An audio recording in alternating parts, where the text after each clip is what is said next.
सूरह सजदा सूरत नंबर 32।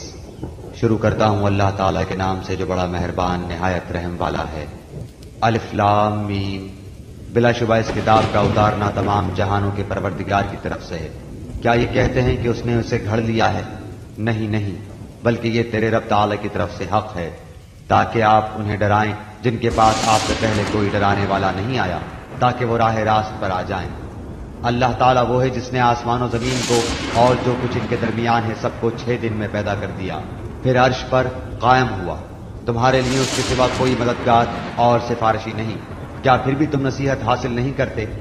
वो आसमान से लेकर जमीन तक हर काम की तदबीर करता है, फिर वो काम एक ऐसे दिन में उसकी तरफ चढ़ जाता है जिसका अंदाजा तुम्हारी गिनती के 1000 साल के बराबर है। यही है छुपे खुले का जानने वाला, जबरदस्त, गालिब, बहुत ही मेहरबान, जिसने निहायत खूब बनाई जो चीज भी बनाई।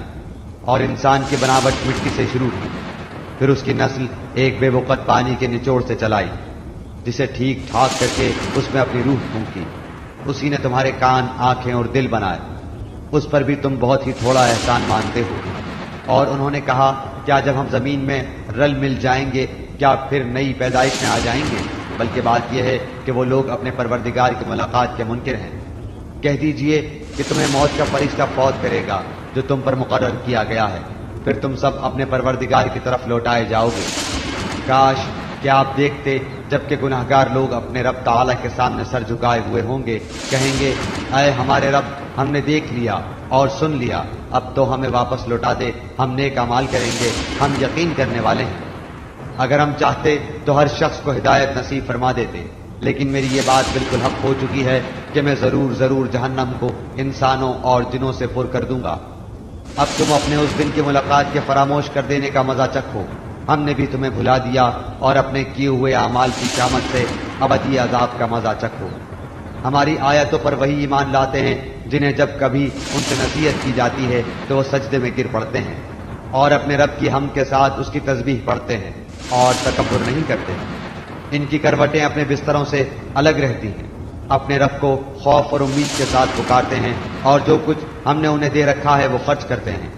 कोई नफ्स नहीं जानता जो कुछ हमने उनकी आंखों की ठंडक उनके लिए पोशीदा कर रखी है। जो कुछ करते थे ये उसका बदला है। क्या वो जो मोमिन हो मिस्ल उसके है जो फासिक हो? ये बराबर नहीं हो सकते। जिन लोगों ने ईमान कबूल किया और नेक अमाल भी किए उनके लिए हमेशगी वाली जन्नतें हैं, मेहमानदारी है उनके अमाल के बदले जो वो करते थे। लेकिन जिन लोगों ने हुक्म अदूली की उनका ठिकाना दोज़ख है।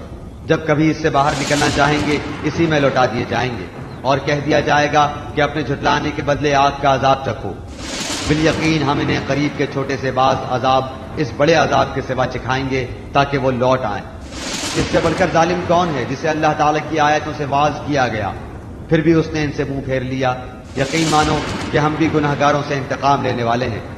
बेशक हमने मूसा को किताब दी, बस आपको हरगिज उसकी मुलाकात में शक न करना चाहिए। और हमने उसे बनी इसराइल की हिदायत का जरिया बनाया।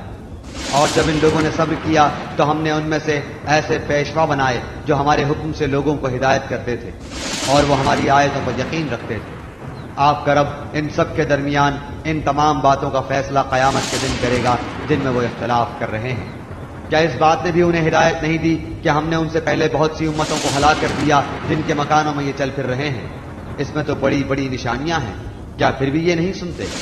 क्या ये नहीं देखते कि हम पानी को बंजर गैर आबाद जमीन की तरफ बहा कर ले जाते हैं, फिर उससे हम खेतियां निकालते हैं जिसे इनके चौपाए और ये खुद खाते हैं? क्या फिर भी ये नहीं देखते और कहते हैं कि ये फैसला कब होगा? अगर तुम सच्चे हो तो बतलाओ।